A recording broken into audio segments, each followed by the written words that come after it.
ডিম খাওয়ার জন্য। এখনই দিব দিব তো, একটু ওয়েট করো, ঠান্ডা হোক। আসো আসো,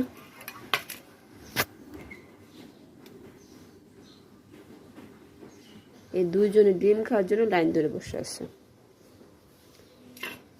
মানে গরম তো সামনে আসে না। এই একজন কম পাগল, ডিমের কুসুম খাবে শুধু। এই একজন পুরো ডিমই খাবে, কেমন করতেছে তুতু ডিম খাওয়ার জন্য। ডিম কে খাবে? ডিম কে খাবে?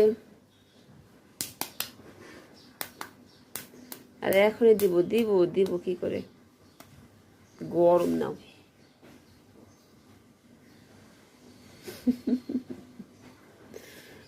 ডিম খাওয়ার জন্য অস্থির হয়ে গেছে।